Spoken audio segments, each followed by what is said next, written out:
Yeah, basically I'm teacher in marketing at the Division of Business and Innovation in Linköpings University. And I'm also doing a lot of research on sustainability through studying the new sharing economy and doing a bit of research in the circular economy, two things I might just start with. And so with some colleagues, we decided to write a book about marketing and sustainability to talk more about sustainability to the students. That would be the main content of what's this is based on. So I'm going to talk about what it is about, what is marketing, and how the sustainability perspective it can be taken when we practice and when we teach marketing, as well as the sustainable consumer behavior. What are people doing in their role of consumers, and what it means for sustainability, ways to influence more sustainable decisions. So I'm, like I mentioned, I'm a teacher in marketing. I did my thesis on the sharing economy, or what we also call collaborative consumption platforms, basically about peer-to-peer exchange. And I wrote this book, Marketing and Sustainability. So to talk a bit about these different economic paradigms that we often talk about, like sharing, circular, gig economy. There is another one that is collaborative economy that I think englobes a bit of everything, where we have a bunch of new practices, like when it comes to consumption, learning things together, producing things, co-financing and governance systems. That is basically showing that there is more collaboration between people. And that is very empowered by technology. And then within these frameworks, we can talk about circular economy and sharing economy and also gig economy. And what we can think about is that it's mostly about accessing things for an amount of time, basically through rental. So we can rent things from a company or from your neighbor, and through different platforms. And that's basically what we often talk about when we say the peer-to-peer or the sharing economy. And the circular economy is a bit different because it comes about redistributing goods. So we don't rent them, we directly sell them or buy them, but we take ownership of these goods. And both of these practices, buying, renting, and selling, have in common that they increase the utilization of things that already are on the market. So instead of throwing things away, we find a way to recycle them or extend the lifetime of some goods. And we can also extend the utilization, increase how many hours an object is used, like a car. Instead of being parked 95% of the time, through different rental schemes, we can increase how much cars are used. So they are more, it's basically more efficient use. And the difference with what we see with the circular economy is that it's mostly platform-based. So you use a website like Blocket in Sweden to sell or buy things. And it can also be donation, but these are often based or powered by online platforms. But it also goes for the second-hand market, like Lopis in Sweden, where people, like garage sales, where people sell stuff.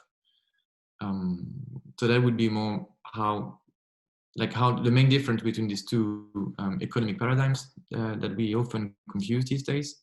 And both of them have positive environmental impact on how we consume things. It reduces the environmental impact. So I'm going to go on with what we mean with marketing and sustainability, and why we often talk, or why they have basically two different opposing perspectives.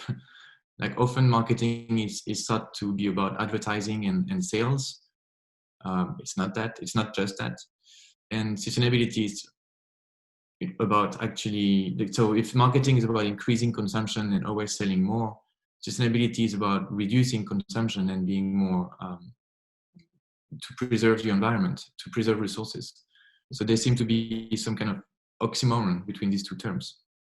So first I'm going to like I do with the students, define what is marketing. And all of these textbooks, we say that it's about satisfying customer needs, that people want things and need things, and that marketing is what activities companies do to understand these needs, design products and services that can fulfill them, and deliver them in one way or the other. So all of these activities are about satisfying people, satisfying the customer. There is also some kind of business model behind this. So we create value for the people and we capture it by making money out of transactions. And we try to maintain this relationship with the customers over time. So it's about keeping people happy, so they keep buying things and we keep having a relationship. We can learn from their needs, we can learn from their feedback. And yeah, so we want to have a long-term perspective on things. That is usually what, like, 3 core aspects of marketing as used in the textbooks. And so when we think about sustainability and that it's about preserving the environment and having some ethical perspective on things, whereas the traditional marketing is about growth and promoting overconsumption and less satisfying on needs and wants, and viewing resources as endless, ever abundant. There is also it's not just about increasing sales of products anymore. It's the sustainability focus would suggest that we should use resources in the production process and the consumption process, the usage phase of product. All of this can be redesigned so we use them in a way that can be renewed, and we mimic the circular flows of resources in nature. So we respect the fact that both resources and the environment are not illimited. So that when we often talk about sustainability, we also talk about the United Nations sustainable development goals that they have. They have 17 goals. And one of them is the 12th goal about consumption and production, that it should be sustainable.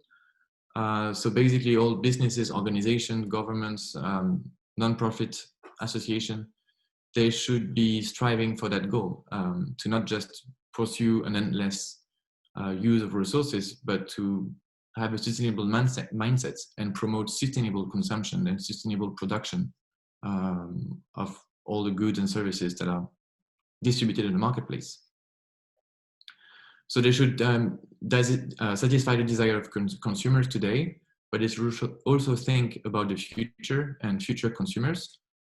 So consumption and production should be promoted in a way that is responsible, that is sustainable, and not preventing future consumers. So it's about preserving humanity in a way through better processes for consumption and production.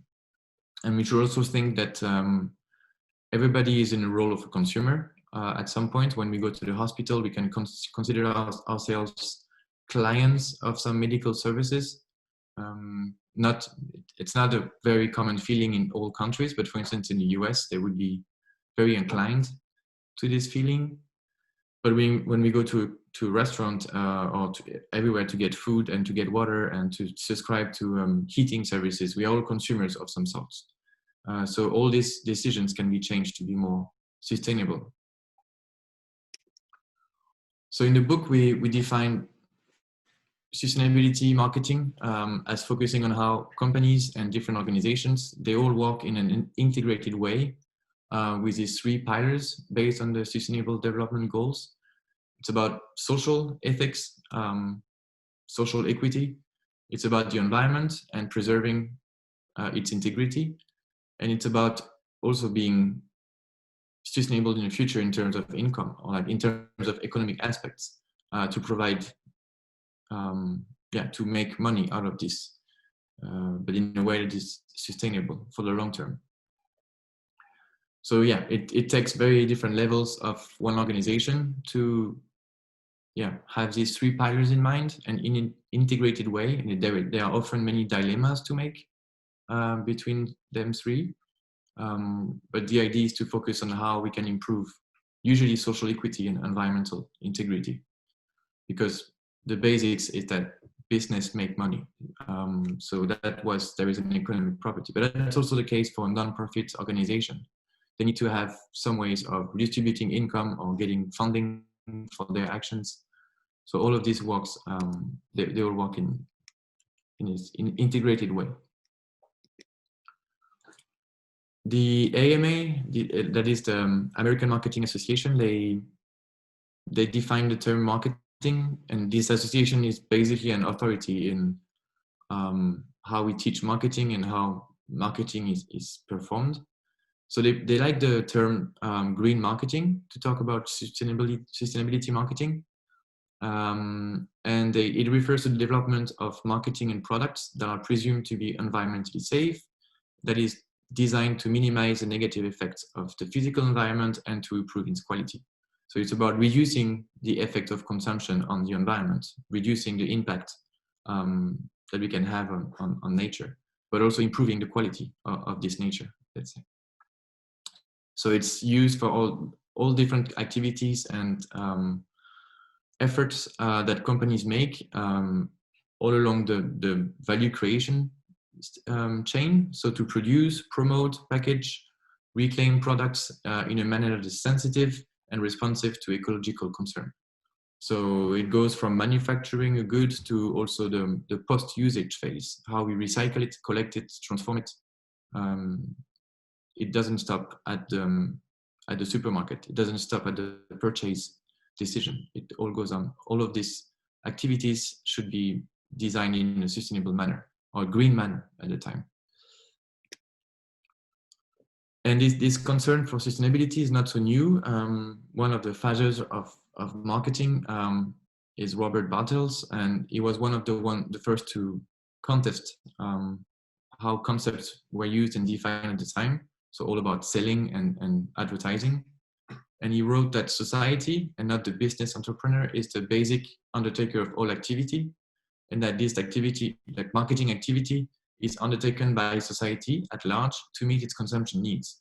So producing, distributing, and consuming of products needed for human existence. So we can see in this definition that there is a long-term perspective on preserving the earth for future generations, for human existence. And it's not just about money, but it's about society. It's not just a business entrepreneur, but it's society that is supposedly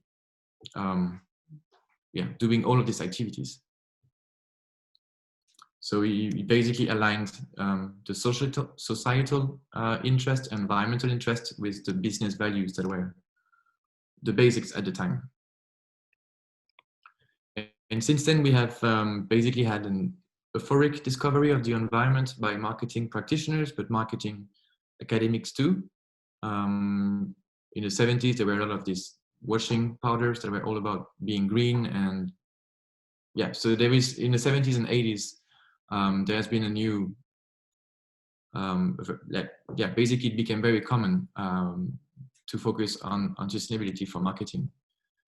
And we can see in the definition that I just had before that it's basically business as usual, but with an environmental twist. So we should always think about the environment when we do things. But what we need is to go back to the basics, what Bertel talks about, it's about also society. So it's not just about the environment and business, but it's also about society at large and protecting social welfare. So that would be the three pillars of sustainability: social equity, economic sustainability, or being resilient in terms of economic terms, and also protecting the environment. So these three terms. And then, so why the AMA prefer the terms green marketing, and why the press and what we hear often about green products, it's basically a more common term since the 70s and 80s, when it all started with just focusing on pollution issues and waste issues. Then there has been a term in the late 80s and 90s about environmental green marketing, when they were about new clean tech, new green product design, and new ISO standards, also focusing on manufacturing and producing goods that are environmentally friendly. But since the late 90s, we hear more about sustainability marketing. It's also why the UN has adopted this term. So this is the three pillars. So it's not just green, but also focusing on social and societal interests. But it's been, about 30 years that now we hear about green. But on the 22nd of August this year, we would basically have consumed more resources that are already consumed in what the planet can renew in the whole year.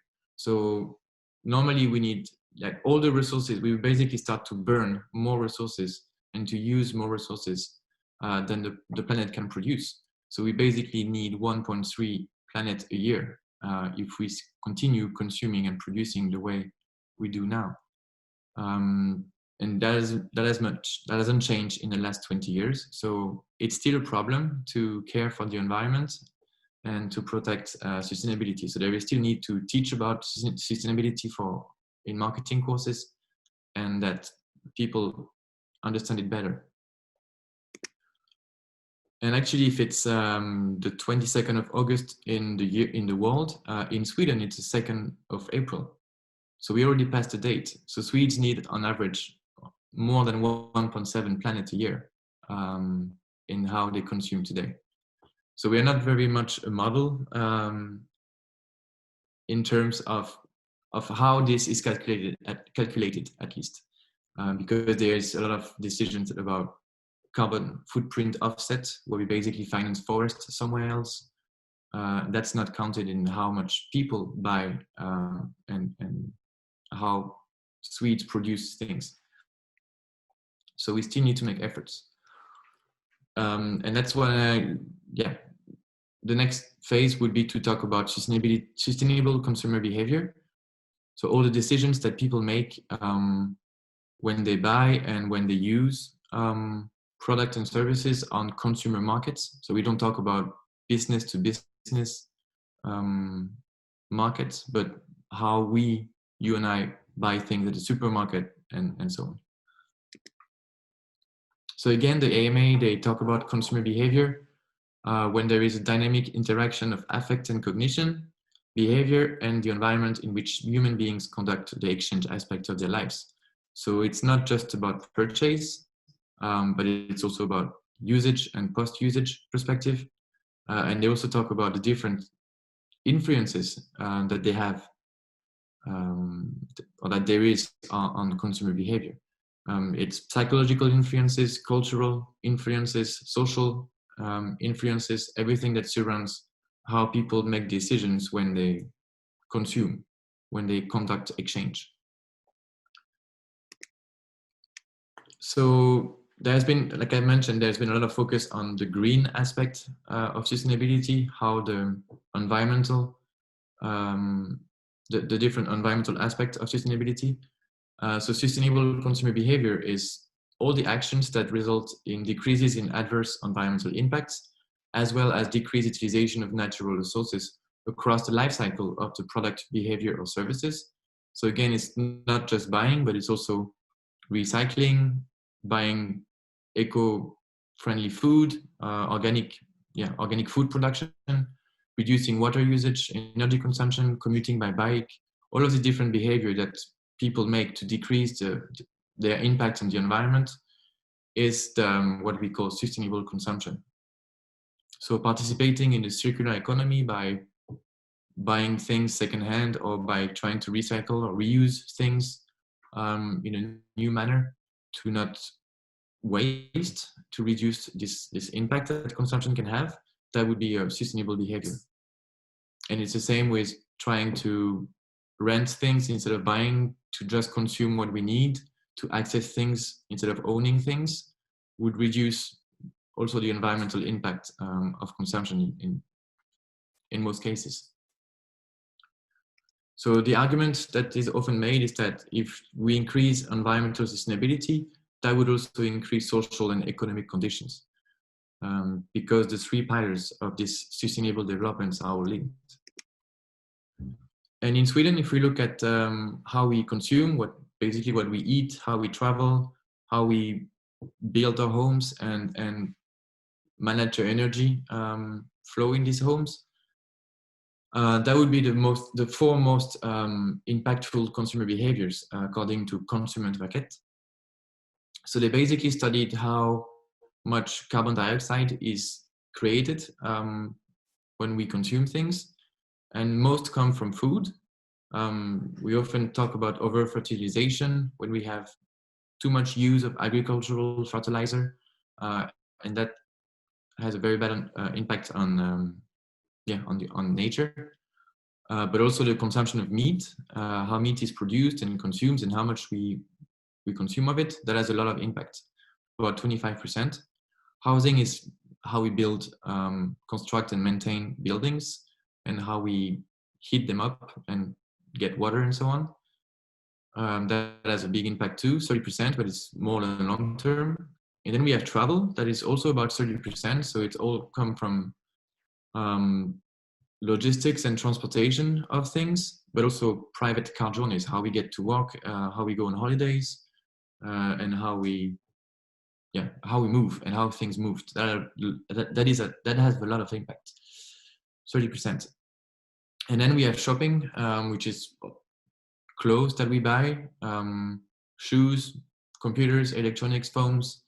That has also quite some impact, but less than the three others. It mostly comes from how we eat, how we travel, and how we get electricity. So if we look at Sweden, a normal Swedish consumption would be a flat in a family of about 100 square meters, 4 people, consuming a normal amount of electricity and water, and having district heating. So not much decisions here. Car travel, to have one car, and that you drive about 12 or 10, 100 mil, so 10,000 kilometers a year, sorry. That is the average, what a normal Swedish family would do. Shopping annually about 2,000 crown of clothes, furniture about 1,500, and different electronics. So that's per person. And then we have flights. The usual destination for Swedes might be Thailand. So it's 2 flights in economy class, and that is about 3.3 tons of CO2. And the result, also beef, 7 to 9 portions of beef that basically makes almost every meal. It's almost 1 ton of CO2. So we end up with 8.6 ton of CO2 per year per person. That would be the most basic case. But if we have people that maybe consider themselves flexitarian, like about 1/3 of Swedes, and basically eat less meat and also travel less, by maybe not going to Thailand, but staying in Europe, maybe going to Rome instead, that reduces a lot the impact of their consumption. So from 8.6, we go to 5.6. So 1/3 less than in the first example, just by reducing the amount of meat and reducing transport or holidays. And we can see overall that Sweden is actually pretty good in terms of reducing the carbon dioxide emission, CO2 emission in Europe. So it decreases by about 1/3 over 15 years. And then we have the most extreme case in a way in these 3 examples, when someone doesn't eat any meat and doesn't take any flight. For instance, about 6% of Swedes said they are vegetarian. So that's not so rare anymore, and there are a lot of products made out of alternative protein source, like this, vegan meat, sorry. And we also have the big Flick scam and Greta Thunberg effect, where basically people were shamed to travel by plane. So there has been a lot of basically less travel by flight, but mostly by train.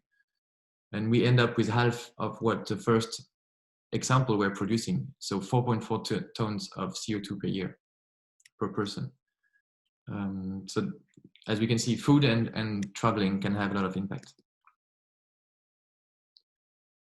Yeah, that was how much people stopped traveling by plane when we see the change in a year, and basically it's going down from 2017 to the end of 19, And if we look at the rail industry, people were basically taking trains instead. So there are different ways to talk about how much people can be considered green or not, based on different factors. For instance, this study in 2013, they looked at how people are happy with what they are happy with in terms of buying. What were their purchase intention in the future, how much they know about green products, how much they feel personal norms, and so on, and what do they look in a product when they think it's green or not. And so the first group of 4 would be called the Greens. They know a lot about sustainability issues, so they are very knowledgeable. They think that buying green products can have a positive impact on the planet. They feel like what they do basically can change the world in some sort. So they feel that eco-friendly products are of good value and high quality, and they also trust the brands that are producing these goods.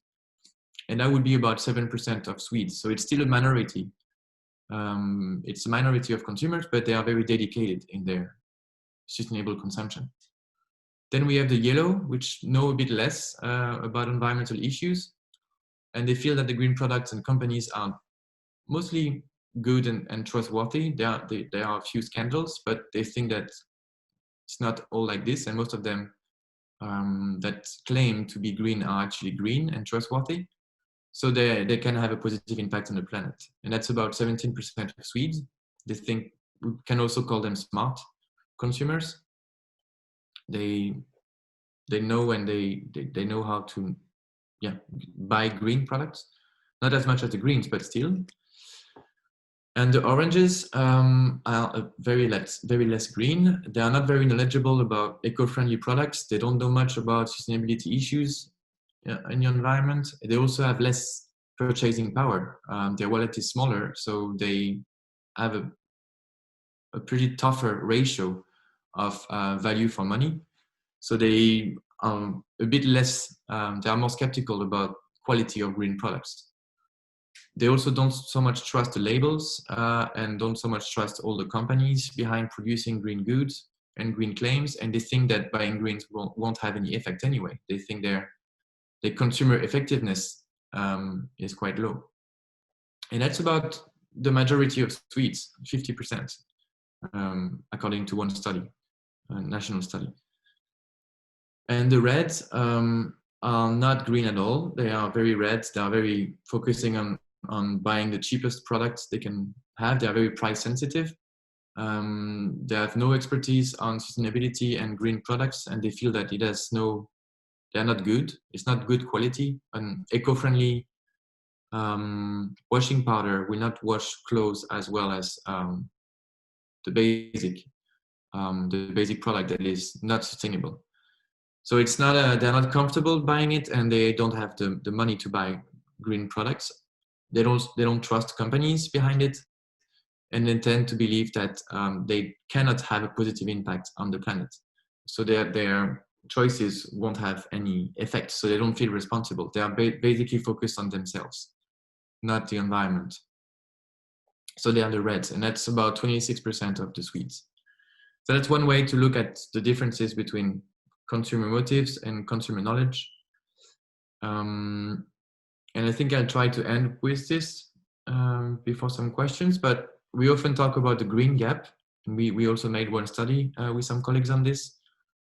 The gap between attitude and behavior, how much people say they care for the environment, that is usually favorable attitudes, but then if you look at the actual behavior, it doesn't really translate. There is a gap between intention and behavior. So people that really care for the environment, if we look at their shopping basket, it doesn't really look like they do. It doesn't translate 100%. So why? And that's usually when I ask people to raise their hands and shoot propositions. But I can say that it's usually because things are too expensive. People want to buy eco tomatoes, but when they actually look at the price, we're not willing to pay that much. So the willingness to pay is not as high as the prices that that eco-friendly products and services have. Then, as we mentioned with the reds, there is a perceived lower quality and reduced performance. So we don't think these eco-friendly products are actually good. And we are skeptic of different claims that companies make and products make. We don't trust the labels as much as we should. We don't have enough knowledge about the different attributes that a green product have. So we don't think it's actually green. So we focus instead on the price.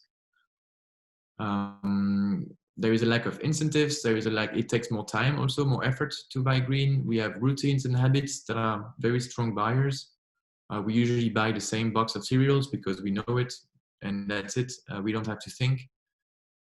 Same for electricity and all of this. We just do what was easiest for us. And sometimes it's not the most sustainable choice.